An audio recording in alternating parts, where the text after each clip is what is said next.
Je disais que nous sommes là par la grâce de Dieu. Dieu nous fait grâce pour que nous puissions encore nous retrouver.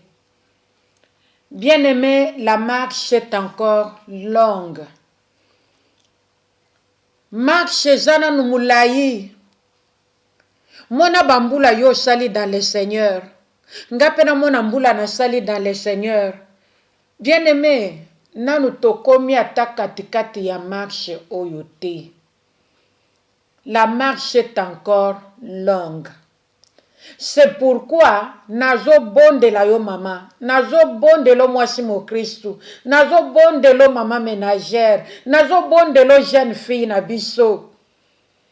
Kolemba marche oyo te, kotambola na Yesu eza elengi mingi. Kotambola na Yesu eza avantageux pona biso bandimi, pona biso baye, tondimi Yesu, toponi ye. Lokola nkolo pe mobikisi na biso. Nalingi na ye biso maman que la marche est encore longue. C'est pourquoi le bon Dieu dans son amour azolobela biso sur la persévérance. Et sengeli to yika mpiko. Parce que ceux qui to lembi tokosuka na nzela. Parce que ceux qui to lembi tokovanda. Et pourtant, Nzamba lingi tozala debout pour que toyeba ko continuer cette marche qui est encore longue. Cette marche qui n'est pas du tout facile. Mais Nzamba tindeli biso mulimo santu na ye.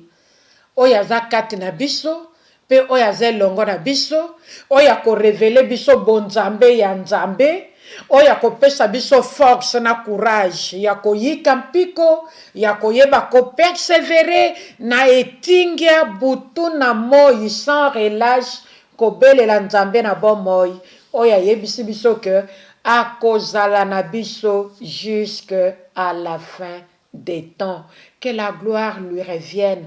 Parce que ce soir, nous ne sommes pas seuls. Dieu est avec nous.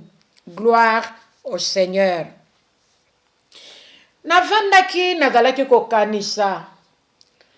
Nazalaki ko banza. Makambo ebele yelaki nga na mutu.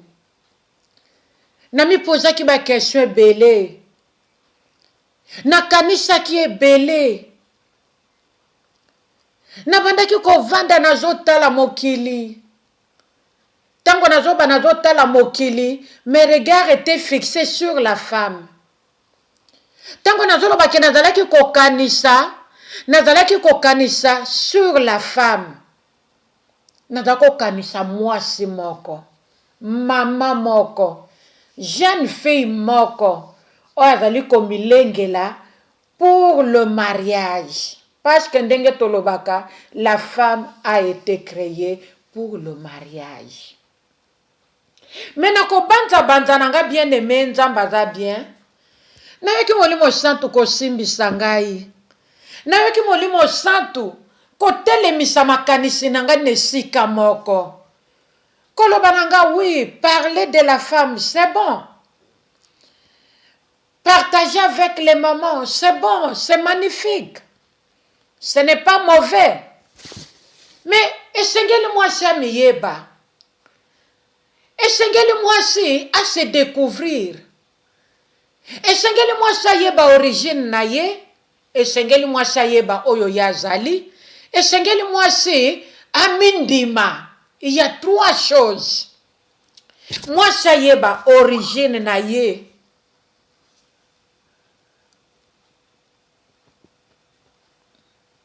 Moi ça yeba origine na ye. Bien aimé Bolimbisi, je crois que na katani.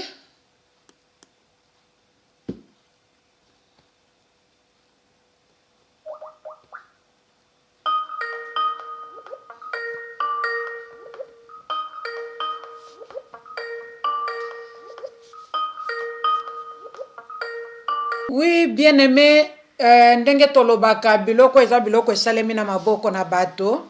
Il y avait eu des connexions, Bolimbisi vraiment.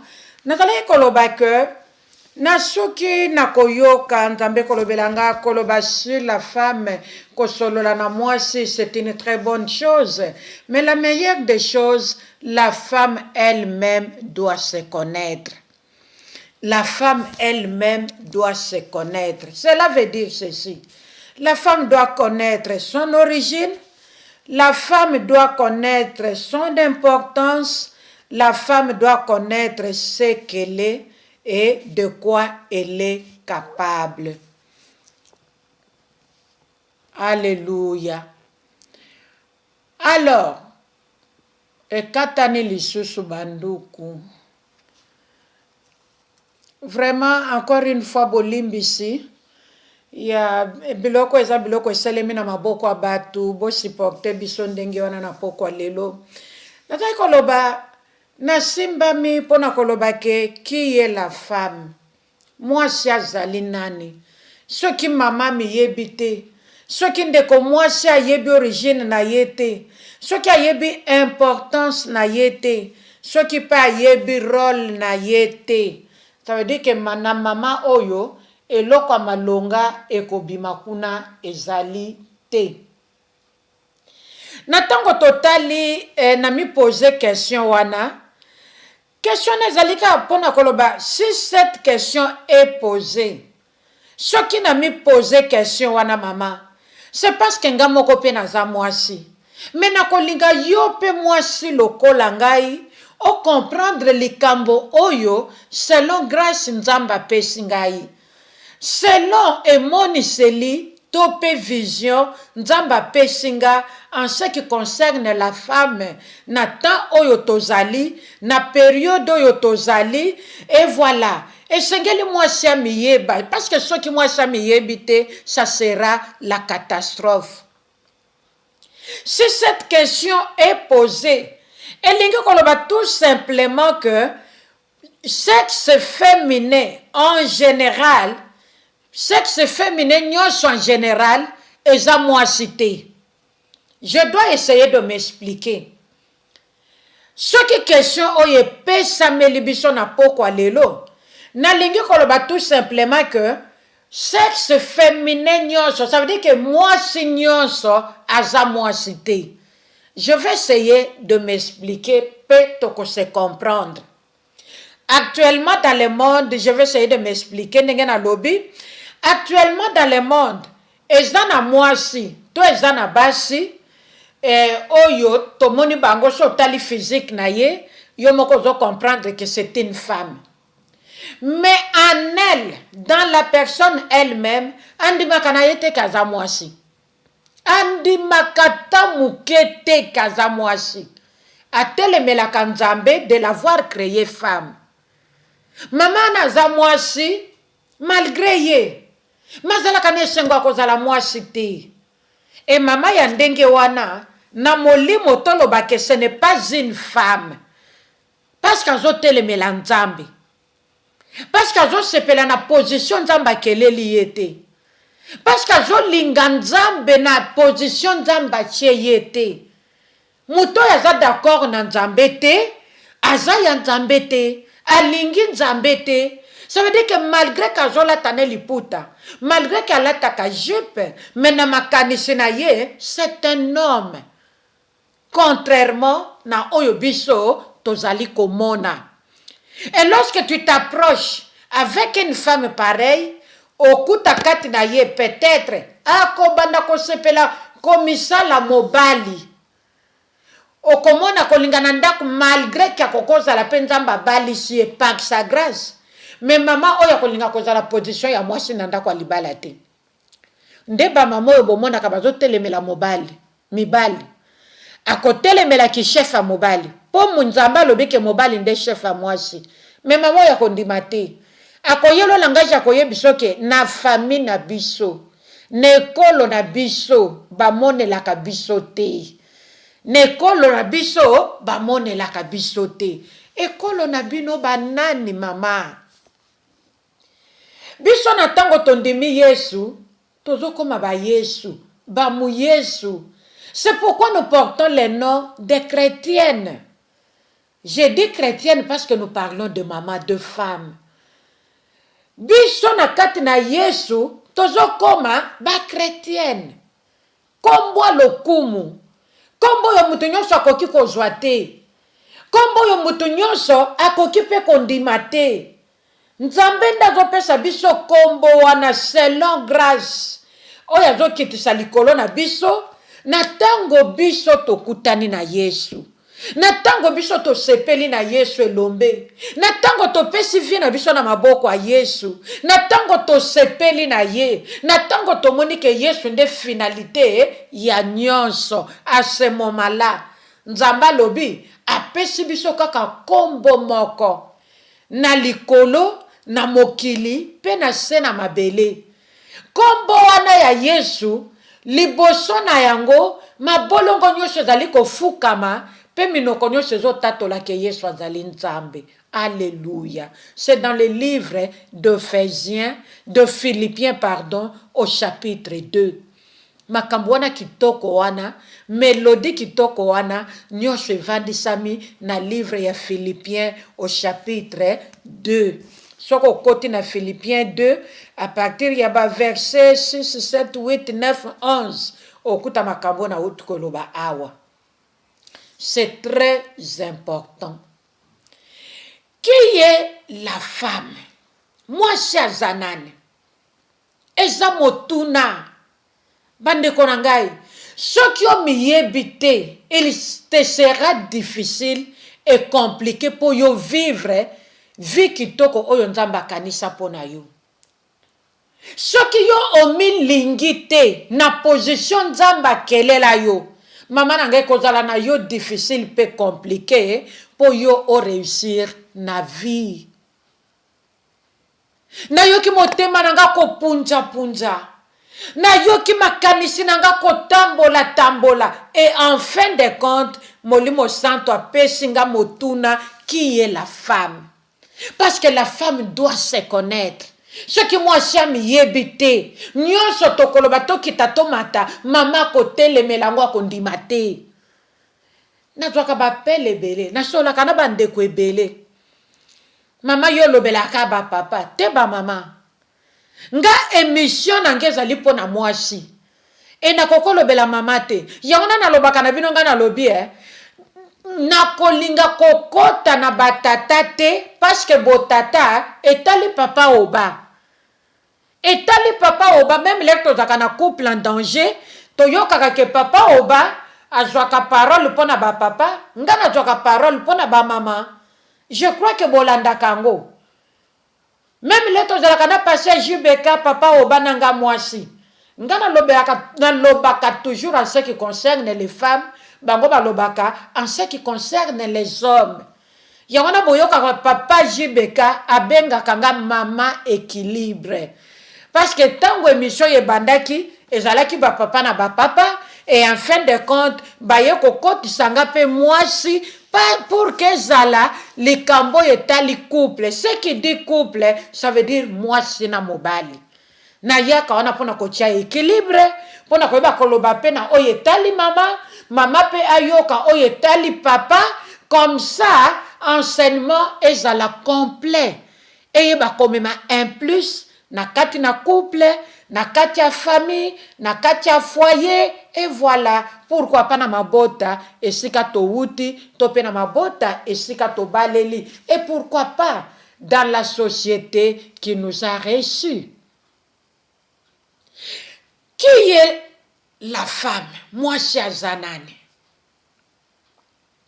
Ce qui tozongi kana makomi na Nzambe, na Genèse au chapitre 1er, verset 27.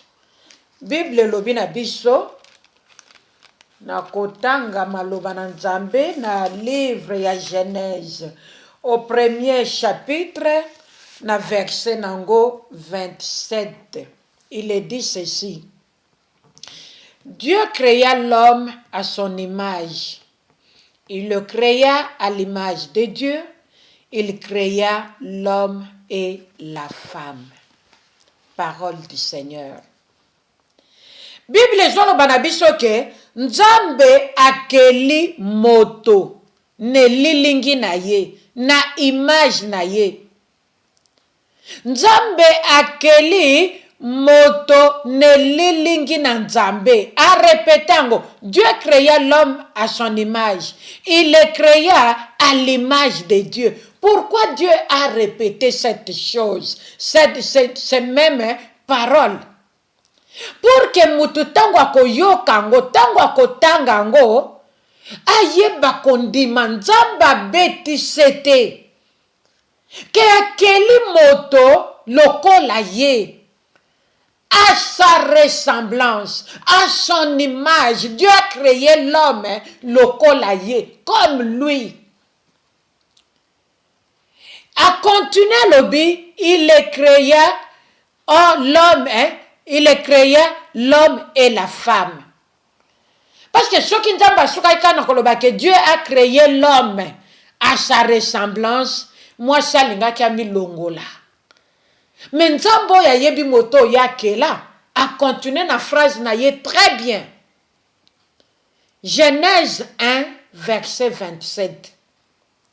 Dieu créa l'homme à son image, il le créa à l'image de Dieu, il créa l'homme et la femme. Mama, verset oyetali peyo, komi longola kate. Il créa l'homme et la femme. Qui est la femme? Yango de mama likambo na biso toye nango na pokwa lelo. Outa Genèse, depuis la création, Dieu parle de la femme.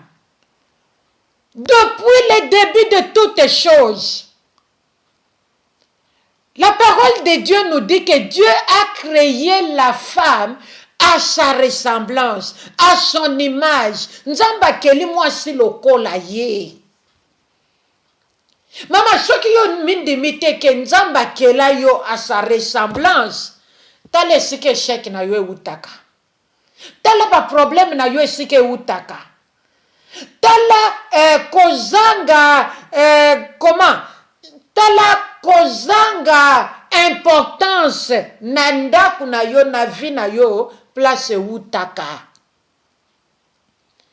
Tala place oza ko faillir na rôle Nzamba pesa yo ya kozala aide.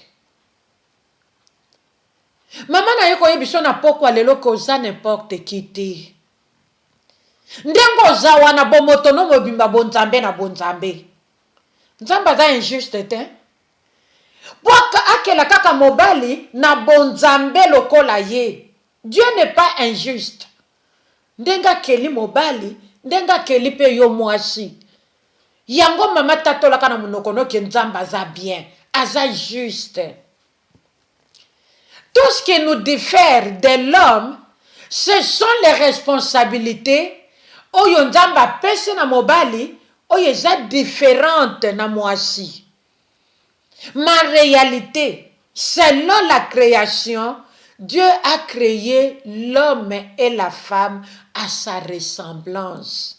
Ma sœur, esengelo yebe loko wana, ke yoza elilingi ya Nzambe, ke oza image ya Nzambe. Ça veut dire koza moto na Nzambe. Ozali Nzamba tielaka motema. Ozali Nzamba talelaka. Ozali oyo Nzambe alingaka koyoka. Ozali oyo Nzamba alingaka kosalela. Ozali oyo Nzamba alingaka kotambola na ye. Ozali oyo Nzamba alingaka kose revele. Ozali oyo Nzamba alingaka kofungola miso ya molimo po banda komona lokola ye. Ozali oyo Nzamba alingaka kofungola matoi ya molimo po obanda koyoka pe lokola ye. Qui est la femme? À partir du verset Oyo, je crois que je peux essayer de répondre à notre question, qui est notre sujet de ce soir. Qui est la femme? La femme est une créature de Dieu. Moi, j'allais que la Nzambe. Moi, kelemi ne lilingi Nzambe. Ma sœur, comme boya te. Nzamba sala kereur te mama. Yo regretta kana kozala mwasi. Na yo koyebiso na kati ya ndaku na yo mama. Une information qui ne t'écoute pas les déplacements, qui ne te coûtent pas de l'argent. C'est gratuit. Ce que nous t'apportons au travers de la radio, pain du soir, c'est gratuit, ma sœur. Qui est la femme? Qui es-tu, toi qui me suis ce soir? Naye koyebisa yo selon Genèse 1er 27 que ozali créature ya Nzambe. Naye koyebisa qu'à partir de cet instant, ma sœur, ne regrette pas, ne regrette plus jamais d'être créée femme. Parce que Dieu est bon, il est pour toi. S'il était contre toi, il allait se limiter na kokela mobali. Alinga kosuka na kokela mobali. Acha pointre et makambo suka ndenge wana. Mais tellement qu'il est bon, tellement qu'il est merveilleux, tellement qu'il est ce qu'il est bon, ce qu'il est, il est plein de grâce, notre Dieu. Alobi tikana ke la paix moi si. Parce que mobali ye moko komi kokate. Mobali ye moko ko se suffire te. Qui est la femme? La femme, c'est un être cher. Le monde sans la femme n'allait pas avoir la forme qu'il a aujourd'hui. Mokili sa mwasi, elinga kozala ndenge za lelo te. Ah, toi ba kolobaka pe vérité. Ce qui totali depuis la création, Dieu avait déjà tout créé pour na kapuyo na yekoloba. Le monde sans la femme n'allait pas être ce qu'il est aujourd'hui. Toda toujours na Genèse. Dieu a tout créé pendant 6 jours. Atondisi mokili. Na oyo toyebi, na oyo toyebi te. Oyo ezana sama bele nzambe mutayebi biso toyebi yango te. Oyo ezana sabi bale, nzambe mutayebi biso toyebi yango te. Oyo ezana mipepe, tango mipepe soufflaka. Même tango kimi ezali, nzambe mutayebi biso toyebi te. Ya yebi parce que c'est lui qui a tout créé. Mais yoka, tango akeli après 6 jours, le 7e jour, nzambe le 6e jour wana nzamba yekokela moto l'homme abimisi nanu l'homme parce que la femme était cachée dans l'homme. Mystère. Alléluia. Maman, osa n'importe qui te pour mi bimisaka na ba place publique okende koluka batu ba yeba yo. Non. Vanda kimia. Nzambe ndako bimisa yo. Nzambe ndako taliso na miso ya bato. Bato ba ya koluka yo chez toi à la maison. N'allez pas te pointer dans des coins de rue. Baye bayo. N'allez pas te pointer, je ne sais pas, na ba place publique. Bato baye bayo. Non, ma sœur.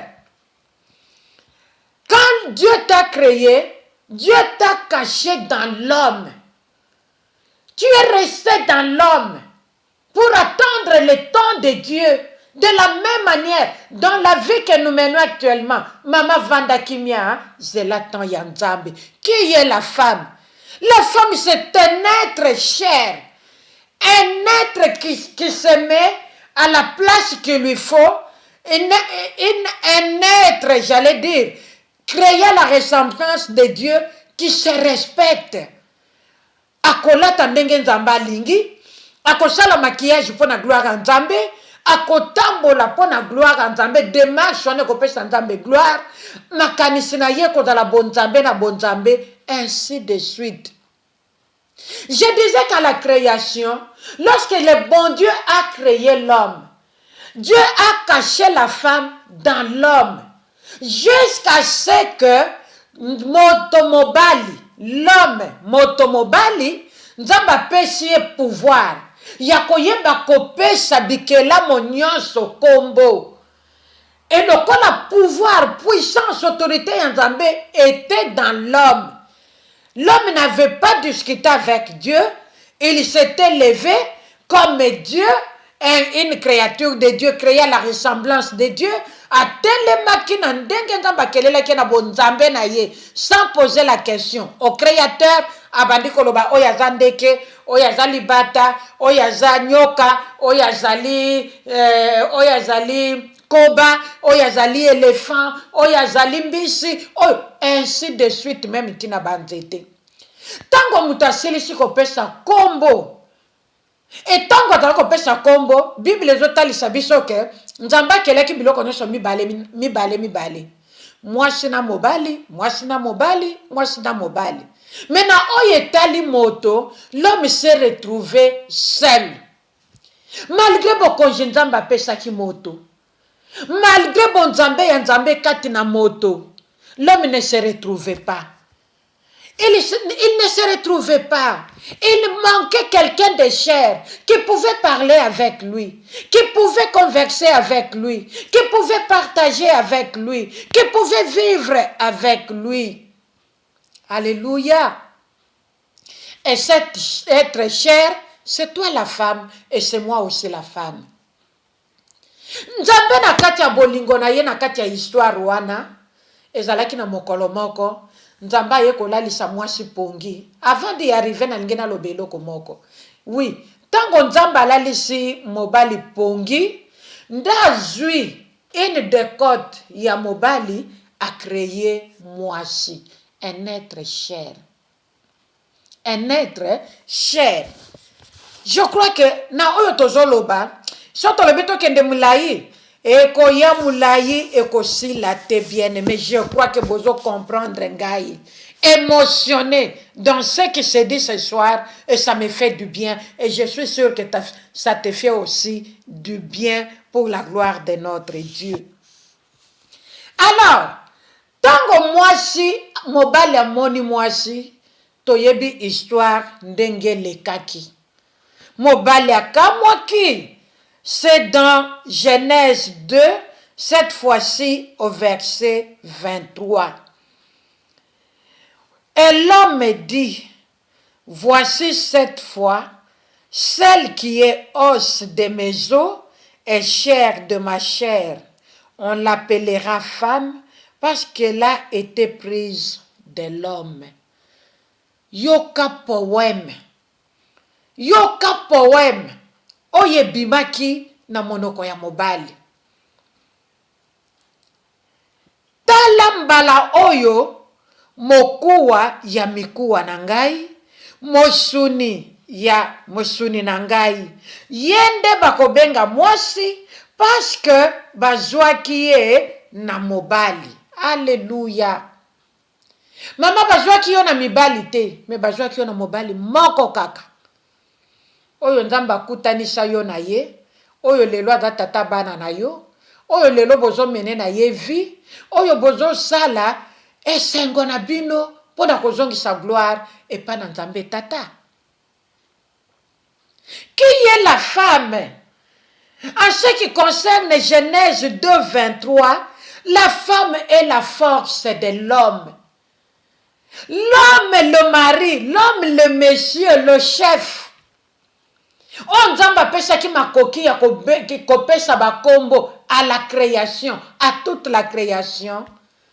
Ne se sentait pas heureux lorsque la femme était cachée en elle, dans l'homme, dans lui, j'allais dire. Il ne se sentait pas heureux. Bon, conjugnons son nzamba pesa ki ewana. C'est lui qui devait dominer, c'est lui qui devait cultiver les jardins, c'est lui qui devait dominer tout, garder, protéger toute la création. Namaboko na ye. Mais il n'était pas heureux. Il lui manquait quelque chose. Mais lorsqu'il a vu la femme, yoka poème kitoko, ndenge to uti ko tangango na Genèse 2, verset 23. Qui est la femme? La femme est la force de l'homme. Qui est la femme? La femme est comment dirais-je? La femme fait partie du corps humain de l'homme.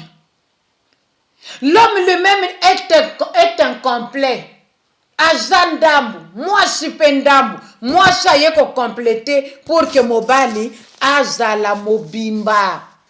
Pour que mobali azala mobali, esengeli moi si azala. Qui est la femme?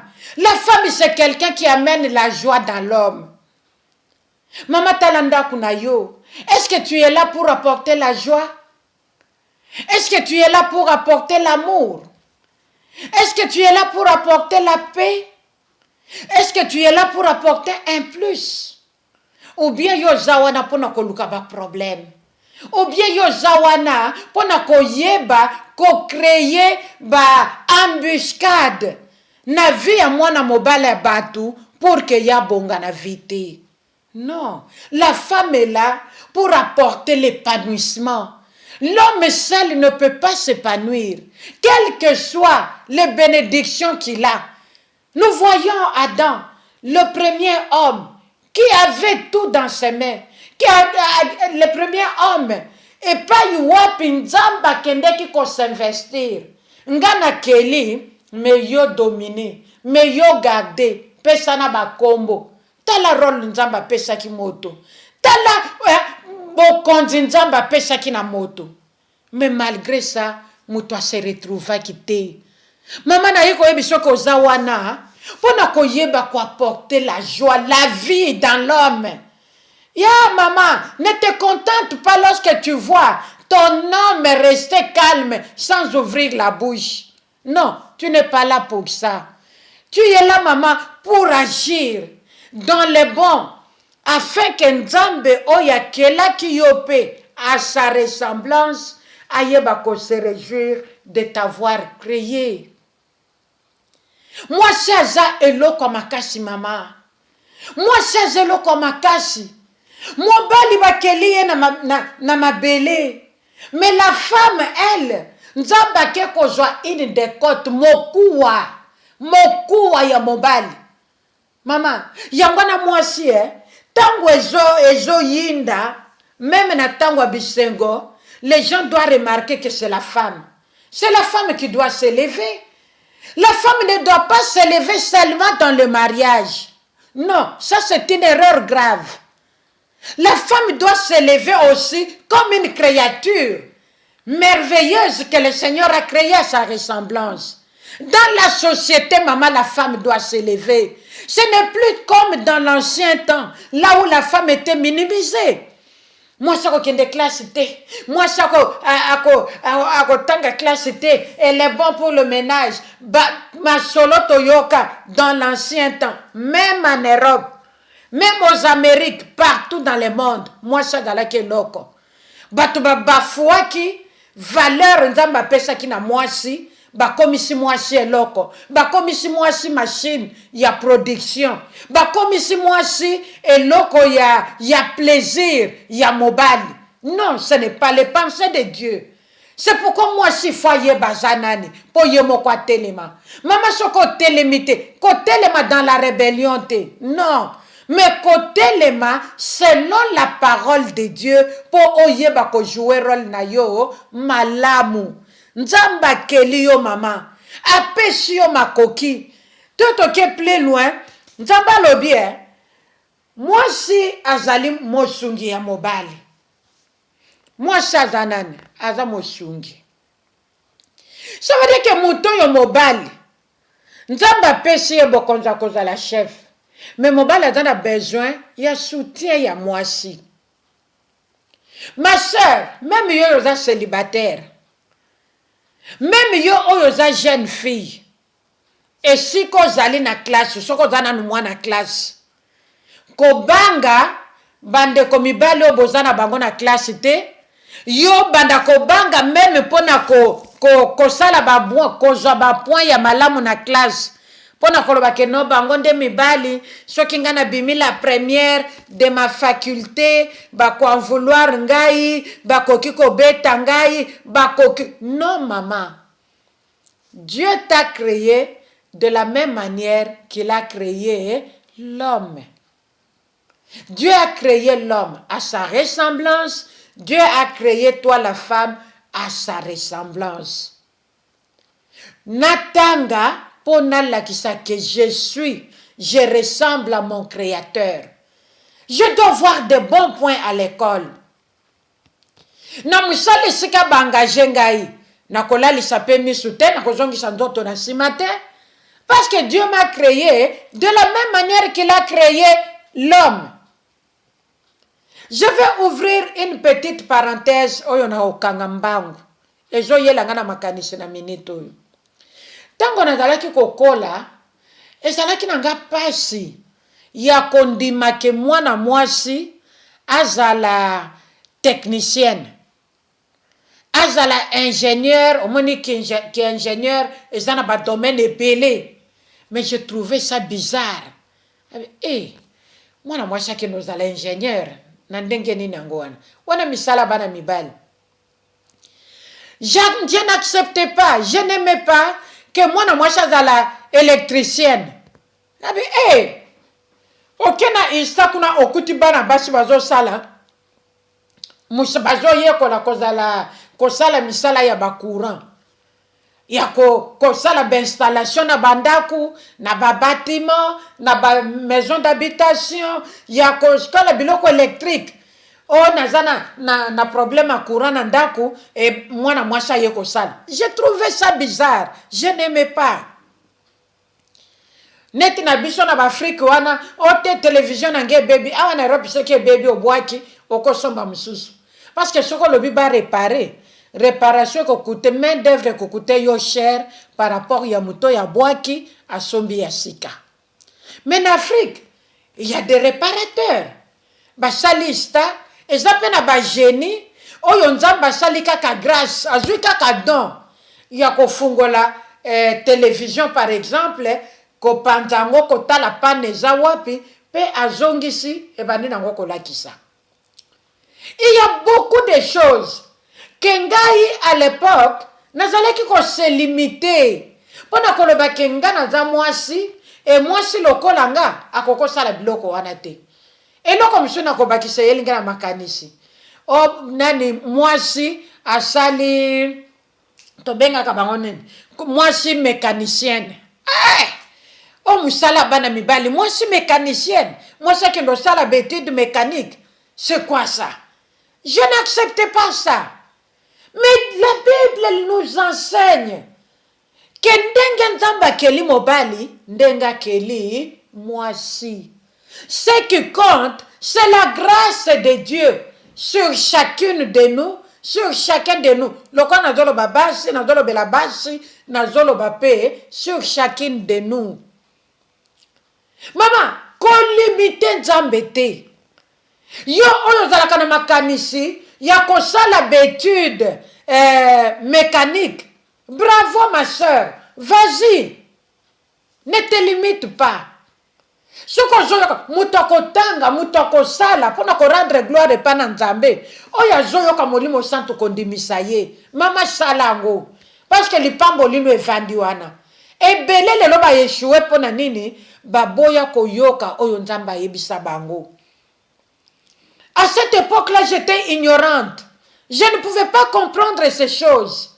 Wana ya mobali ya mwasi te. Mwasi ako yiko mema bus te. Bus eza pona mibali. Mwasi ako mema voiture ya muke avandi ekozala bien. Ah, mais awa na koti poto bandeko na ngai, cerveau na ngai eza lavé. Je ne suis plus restée la même femme. J'ai changé ma façon de voir les choses. J'ai changé ma façon de me comporter, d'agir. À l'époque, j'ai limité la main de Dieu dans ma vie. Makambo ebele nazaki ko limiter Nzambe te wana pona mibali, wana pona mibali, wana pona mibali. Mama, ngolu boni. Oyo lelo na koma ko vanda na zo kanisa na lobi, c'est à cette époque-là j'avais compris comme aujourd'hui. Peut-être que je ne pouvais pas être ce que je suis actuellement. Likolo ya ko pona. Moi, je suis à la bureaucrate. T'as la biso wana na Kinshasa. Encore na Kinshasa, ce que kende musala bureau. Kaka talon d'âme du 1er au 30. Du 1er janvier au 31 décembre. Kaka talon d'âme. Mais le long, comment on le bangane, Il fallait kosimba wa. Lelo tozomona bato miso tozo benga bango touche à tout ou bien touche partout. C'est une grâce. Mutu wana aza limité na vite. Mutu wana azo seka, mutu wana azo ngwanya, mutu wana azoloba que le Seigneur est bon. Parce qu'il avait déjà compris. Ma sœur, peut-être que tu es aussi sur le même pied d'égalité avec moi. Je suis venu, maman, te réveiller. Maman, Sengelo Lamouka. Il n'est pas encore trop tard. Maman, t'as la gauche, t'as la droite. Fixez, regarde dans yon akati na Yesu.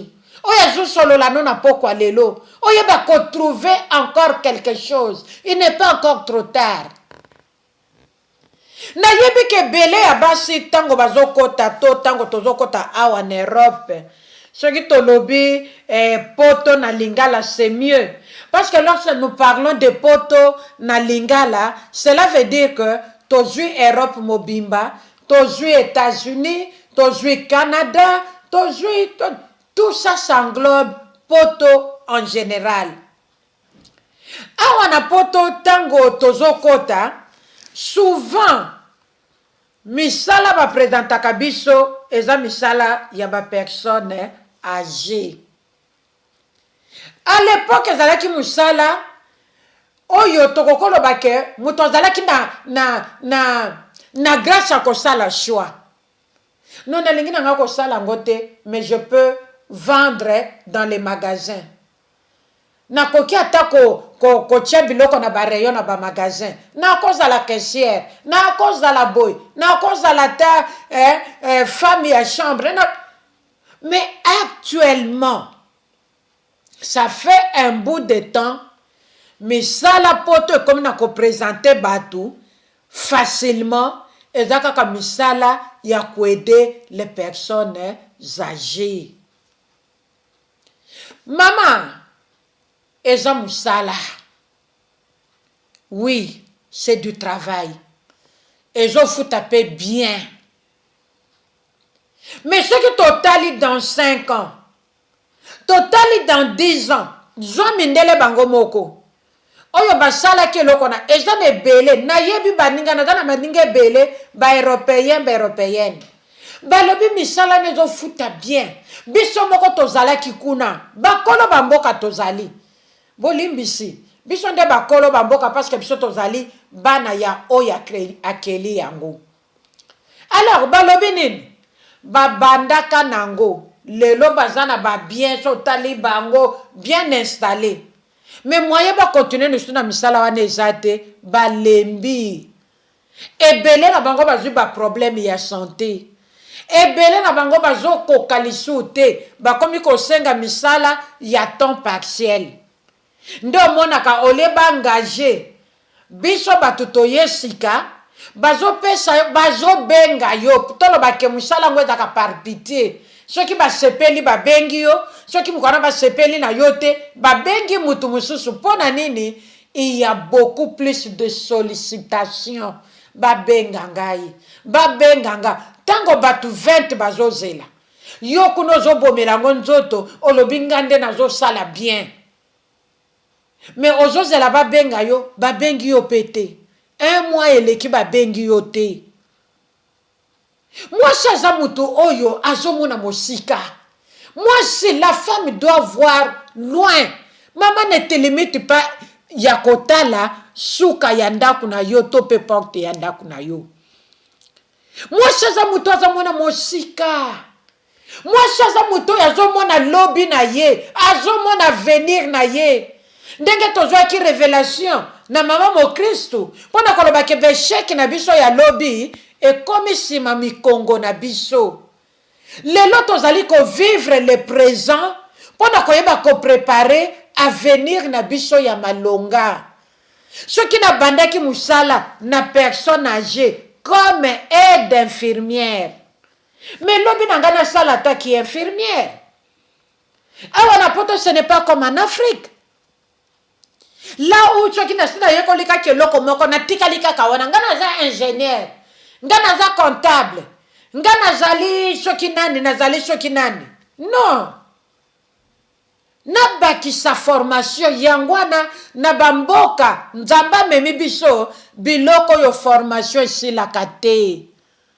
Maman mon Christ, tant que le Seigneur te prête vie, s'il te plaît, luka kosal encore mieux. Luka encore kobakisa un plus.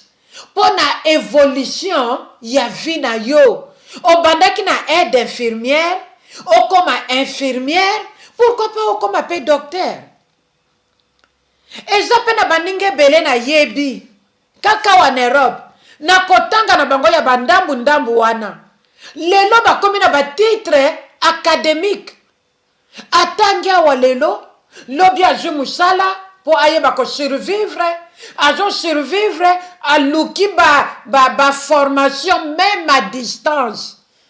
En Europe, ce n'est pas comme en Afrique. Hein? Quelle grâce, Maman Christ aujourd'hui.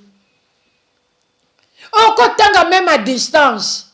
L'essentiel, aux ba point, puis aux diplôme, au-delà, il y a oyozala qui nango liboso.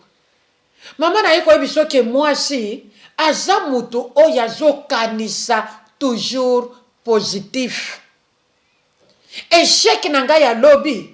Et comme ici, Maman Congo, lobby na zoloba c'est hier, c'est avant-hier.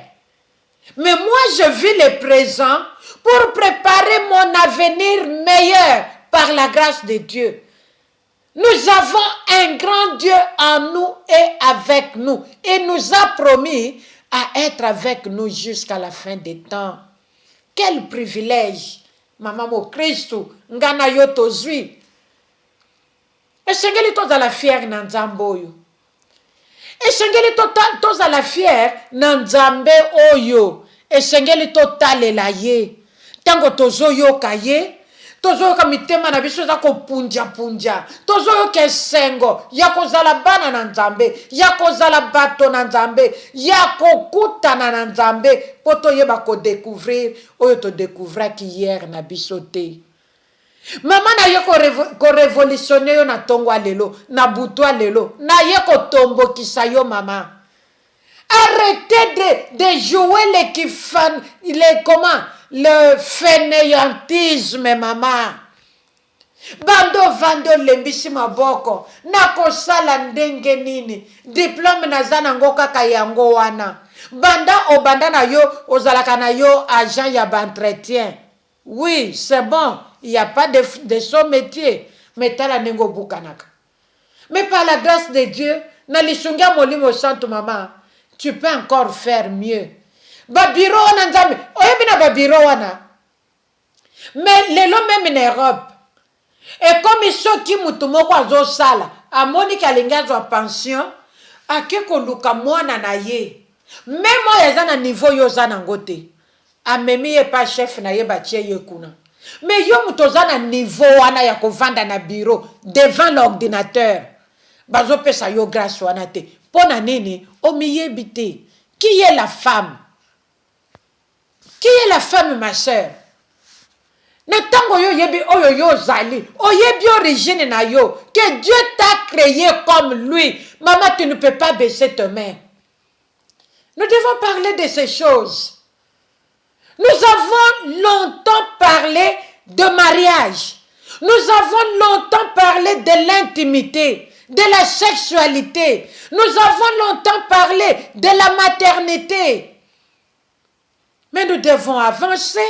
Dans la parole de Dieu, il y a tout. Dans la Bible, tu as un exemple. Il y a moi aussi, Oyo Azala qui juge Déborah. Merci, Molimo Santo. Juge na Israël, une femme, à cette époque-là déjà. Natango bazalako lo bakebana basi, baza bien pour na ménage. Bavanda, na kofuta minervalite, na obebi sambongo nanga pamba. Azela mobali ya koya, kobala ye, akendomene vina ye na libala. Très tôt, 11 ans, 12 ans, 13 ans, soko bali 15 ans à l'époque, obali mokolo. Bamana biso babala kina ba âge nini. 13 ans, 14 ans, 15 ans. Tu as dit que 15 ans, bazo mono mukoro po mwana 13 ans sa kenda ki aboti, le msuba na mibali. Mususu pa bali na 12 ans. azokende kolela na maboko ya mobali ayebi na ye ata cycle mensuel te me basi babalisi ye bayebisaki oke vacances pa noko oke vacances pa koko nsima mikolo mwana akomi komona noko akomi kolala ne mbetu moko bakomi kokabola mbetu ezemi ce n'était plus noko akomi mobali. Et aujourd'hui toza lisusu na étape wana te toza lisusu na période wana te tokomi na période oyo la femme a un mot à dire. Mama mwasi aza na liloba koloba mwasi azali oyo mpe atelemi alobi bato balobi nzambe aza malamu lilobo nde nazalaki kozela banda kala mama sois béni le Seigneur t'a utilisé pour moi tu m'as béni. Tokomi na période mwasi elenge esengeli atelema atalisa bonzambe ya nzambe kati na ye mutu akopekisa kotelema koloba za te mama mutu akopekisa yo kotelema koloba un mot pour la gloire de Dieu aza te même dans l'œuvre de Dieu. Mama soko ze esika bazoyebisa ke mama kanga munoko te na pas un mot à dire popola makolo bima place wana popola makolo bima place wana kende koluka papa kani oza formation oza l'enseigner pour que tu te retrouves ma sœur. Mama eza na bato bavande eza pe na mibali bazozela mwasi moko atelema po base retrouver me mwasi yango eza yo tala lolenge ovandi tala makanisi oza nango tala bapréoccupation na yo par rapport à la parole de Dieu. Mama oza wapi? Qui est la femme? Mwasi aza nani? Mwasi aza muto atondisami na sagesse ya Nzambe atelemi mpe alobi bato baacclame balobi voilà la femme qu'on cherchait depuis longtemps. Ayape parmi les hommes pour la koyeba komemela biso la différence. Et cette femme c'est toi. Cette femme c'est toi ma sœur. Lève-toi comme une servante de l'Éternel. Lève-toi comme une créature merveilleuse de l'Éternel. Telema mama. Oyo ezali tango na yo. Oyo ezali tango ya mwasi. Nzambe aza na besoin ya mwasi moko atelema. Pour que mokili efongwama. Pour que mokili ebongwama. Pour que mabala ezala transformer. Nzambe aza na besoin ya mwasi moko. Oya kotelema. Koyebisa batu que Dieu m'a créé comme lui. Je suis comme mon père. Je suis comme mon créateur. Je dois agir comme lui. C'est toi ma sœur et c'est moi. Soko miyebite okotikala kaka na position wana. Et position wana yo zanango. Et comme moi jamais na victoire. Et comme moi jamais na sengo. Ni mobalo ya bala yo ni bana bokotikala kaka nde boza wana. Mais Dieu veut qu'une femme se lève. Dieu te cherche, ma sœur. Il te parle avec insistance. Bamokili balobi, à bon entendeur, salut. La parole de Dieu, l'Apocalypse balobi na biso, que celui qui a les oreilles pour entendre, entende. Nzamba lobeli yo. Nzamba lobeli pe ngai moko lokola. Toko suki sapona koloba. Mama ozali elombe. Nzamba s'investir na kati na yo. Apesi yo makoki oyo yo sengelaki avant la création. Pour continuer œuvre oyo ya salut Jésus-Christ a tike libiso pour que musala na ye et continue. Telema na kati ya ndako na yo soko za mwasi libala. Telema na église en Nzambe. Nzambe a besoin ya basi na kati na musala na ye. Telema dans la société. Telema dans ta famille siko zo uteli. Telema dans ta belle famille, paye bisabatu, kenzambe azali na bomoi. Comporte-toi comme une femme enseignée, qui connaît Dieu. Agis comme une femme qui a reçu l'enseignement de Jésus-Christ et persévère dans cette voie qui est le salut. Tango Yesu akoya, akuta biso prête. Et kozala esengo mingi. Ya kozala bana na Nzambe, ya kozala bato na Nzambe, ye moko le roi de gloire akuta biso disponible pona kozonga na ye na kati na mboka na ye ya nkembo. Esika vie ezali pour l'éternité. Kuna milelo ezate, kuna minyoko ezate, kuna kobimisa motoki pona kolia komela te. Kuna alléluia na alléluia. Alléluia na alléluia. Maman, to aspire na kokota na kati na mboka na tata. Kuna discrimination zate. Yo kanga munoko. Ye kuna ndaloba. Te. Ndamba za juste. To aspire ba maman. To sala bolamu. Miyeba. Qui est la femme? Je crois qu'en 2-3 mots, moi si moko se retrouver na pokwa lelo esengo na ngai yangwana. Nzamba mona yo, nzamba mona biso, pe a continuer na kosala biso nyonso bolamu par sa grâce.